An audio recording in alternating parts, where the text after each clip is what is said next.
બોલો બધા બોલો. અમને જ્યાંથી લીધા ત્યાંથી તો ઉતારો. ગાંધીનગર અમારા માટે અજાણ્યું છે. અંધારામાં ક્યાં જશે બધી બહેનો? વધારામાં રિક્ષા વાળા લૂંટી લે છે.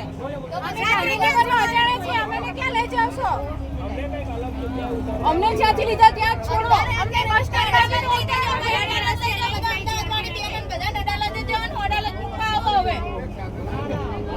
અત્યારે રાતે 8 વાગ્યા છે. અમને સવારના ડિટેન કરેલા છે. છાવણીની જગ્યાએથી અમને લઈ ગયા હતા.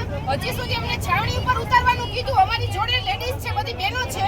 એ લોકોને બધાને અલગ અલગ વાહન પકડીને પોતપોતાના વિસ્તારમાં જવાનું છે. તો ક્યાં લઈ નથી જતા? આટલું અંધારું થઈ ગયું છે છતાં અમને છોડતા નથી. અને અમને ક્યારના 10 મિનિટનો રસ્તો છે ને ગોળ ગોળ ગાંધીનગરમાં ફેરવે છે.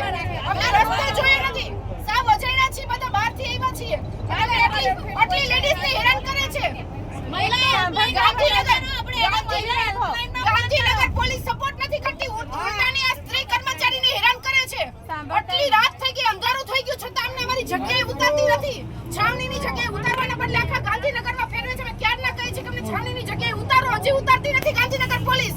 સહકાર દેવાની બદલે અમને સ્ત્રી કર્મચારીને હેરાન કરે છે. આમાં બેનો દીકરીઓ છે.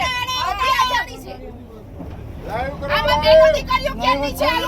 અમે કોઈ રસ્તા જોયા નથી. અમારા માટે અજાણ્યું છે. ગાંધીનગર જિલ્લો અજાણ્યો છે. ક્યાંથી ક્યાં જવું એ ખબર નથી. બેનો જોડે હેરાન કરે છે પોલીસ. બેનો જોડે કોઈ બી બનાવ બની ગયો તેની જવાબદારી કોણ લેશે? પોલીસ લેશે? મારી વાત પોલીસ રક્ષક છે કે ભક્ષક થવાની નીકળી છે? પોલીસ બહેનોની સ્ત્રીની રક્ષા કરવાની હોય. આજે સ્ત્રીની ભક્ષક થઈને પોલીસ રસ્તા ઉપર ઉતરી ગઈ છે. આ બહેનોને અંધારી રાતે ફેરવે છે. ક્યાંની કલાકથી ગાંધીનગર પોલીસ સપોર્ટ નથી આપતી. અમે શું ગુનો કર્યો છે? અમે આતંકવાદી છીએ?